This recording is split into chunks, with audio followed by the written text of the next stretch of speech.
Going into their third season, NForce would become a global brand and gain 2 sponsors. Visit us at protectionalarms.com.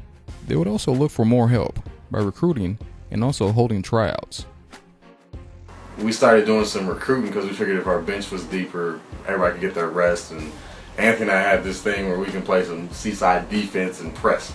The process of the tryouts and working some new blood into the thing, because we knew we had to mix it up a little bit.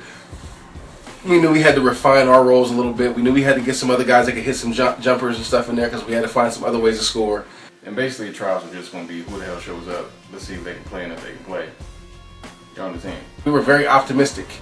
We were excited initially, and then it turned out the way people play in pickup games is not the way people play when you got an organized basketball game going on, when you got a position you actually play and you got referees. Pete would prove to be the much-needed sharpshooter the team was looking for.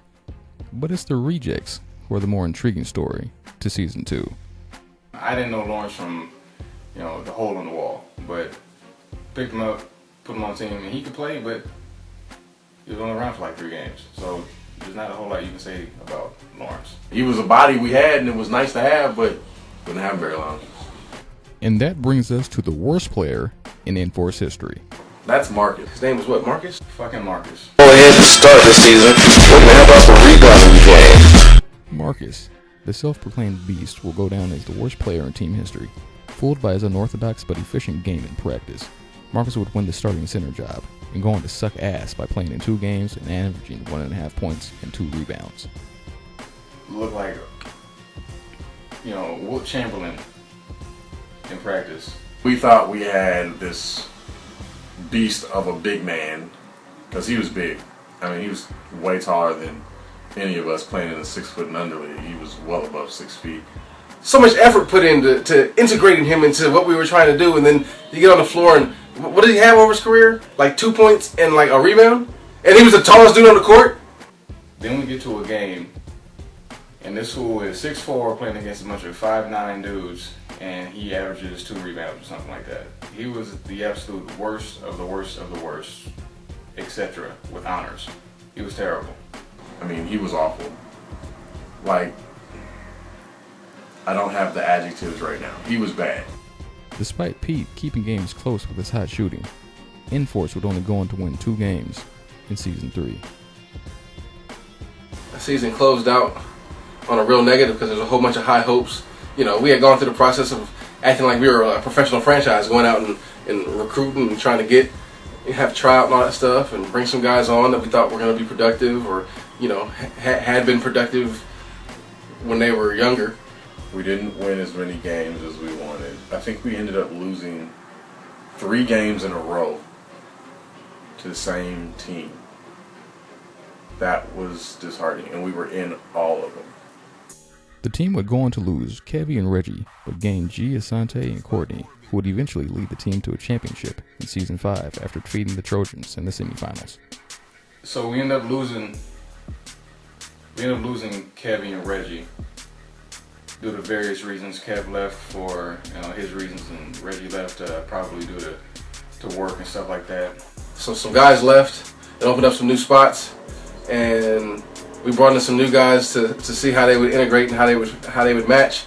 We gained G, Asante, and Courtney, and ultimately they ended up being the biggest assets that we had, especially Asante and Courtney, which eventually led us to a championship.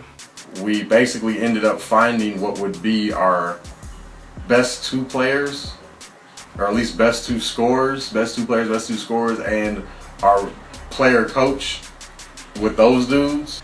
And it was kind of, the rest was history from there because they just blended in seamlessly, and we were able to establish roles and identities for each individual player and as a unit, as a team.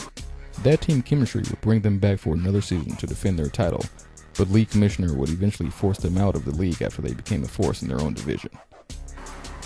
That was whack. We win a championship, take over the league.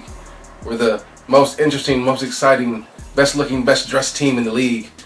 Once we win a championship the following season, we started to have issues as far as we're too big, we're too tall. Now, mind you, I was told that us and another team were going to get kicked out. But we were the only team that got kicked out and moved up to another division with players who were 6'6" and 6'7" and things like that. You know, when we were sorry, didn't nobody care. They was laughing at us, coming to beat us by 20 or 40 or whatever it was. And then when we was good, everybody's complaining and whining. Well, that's what happens. You know, we put our team together, we did what we were supposed to do, and we came out on top. Now y'all want to cry. Ain't no conspiracy, they just didn't want us to win. That's what it was. They're mean, they're loud, they're aggressive. It's called basketball. Oh, well, whatever. We'll be back. It's all what it is. We'll be back. From the bottom of the trash can next to the juice to the apex of the mountaintop, NForce has seen it all. But after nearly 3 years of retirement, do we really believe that they'll be back?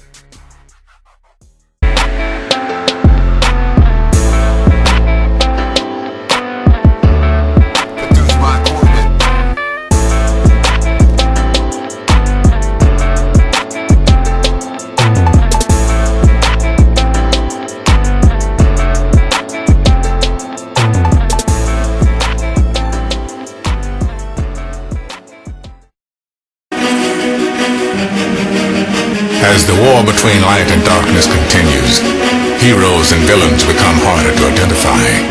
Kindred spirits separated at birth, fighting for their place in time to be solidified. The clock ticks faster and faster while time runs the marathon in this Babylon.